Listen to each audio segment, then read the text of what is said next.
Hi, this is Vivian Vande Velde. I hope you are all doing well as some of us come out of sheltering at home and some are still doing that.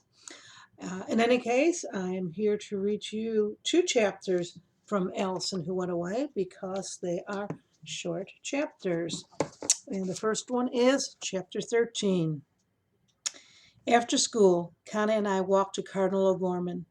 I consider myself lucky that Mom hasn't told me I have to call her at work to verify that I've successfully completed the 10-minute journey from Mother of Sorrows to Cardinal O'Gorman. There's absolutely nobody in the backstage area, so Connie and I sit once again in the auditorium with everybody else. I look around to find Matt Burke to ask him where we're supposed to go to sign up for the stage crew, but there's no sign of him.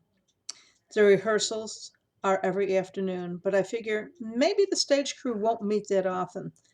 That would please my mother, but I find myself disappointed at the thought. There's a certain energy and excitement to this crowd, I have to admit, which is sort of fun, which is dumb because they have this energy and excitement because they're singers and dancers and actors, and I'm not. I'll also miss not being here every day because that means from now on I'll probably only catch an occasional glimpse of Matt.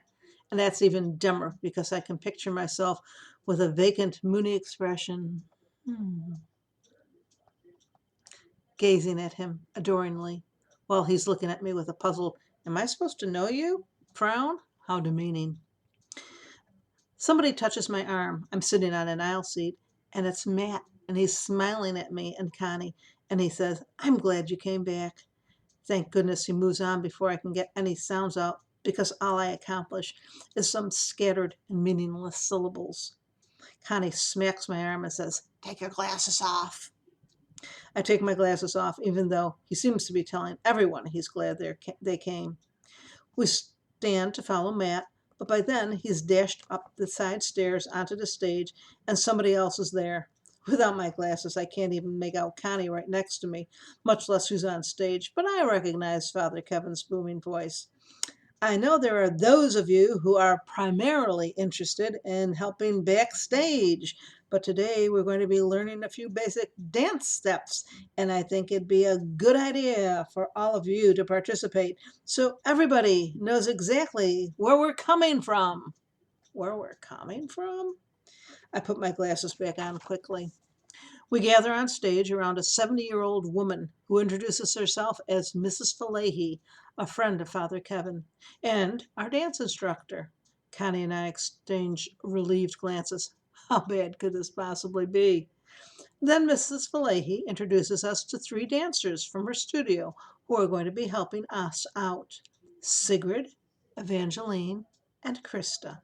The girls are between 5'5" and 5'7" tall. None of them looks to be 100 pounds. They pull off their wraparound skirts and are all wearing shiny, skin-tight leotards, and they all look good in them. Sigrid has her blonde hair in a French twist. Evangeline's auburn hair is in a French braid, and Krista has about 100 cornrow braids, each with a tiny golden bell at the end. It takes the boys in the group the rest of the afternoon to pull their eyeballs all the way back into their sockets and to consistently remember to keep their jaws up and to breathe through their noses, not their mouths. Oh, yeah, I think before we do a single dance step, this could be real bad. Chapter 14. At dinner, Mom and Wally quiz me on A, do I have a lot of homework, by which they mean, am I likely to get it all done before bedtime? And B, how did rehearsal go? No and fine, I tell them. They're not satisfied. They want to know more. I don't tell them that, judging by the conversation at lunch, we seem to be just about the only family in the area who didn't watch and or record the Robert Dietz documentary.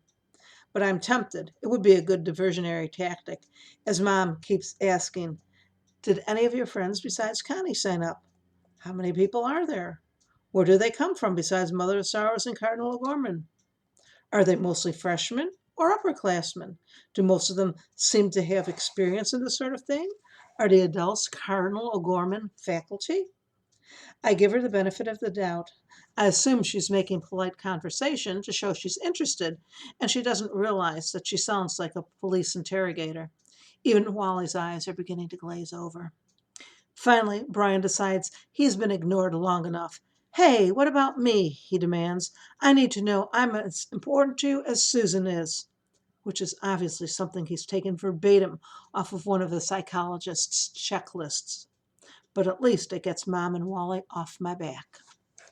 I hope you're enjoying Alison Who Went Away. Tune in tomorrow, and meanwhile, stay safe and please be kind.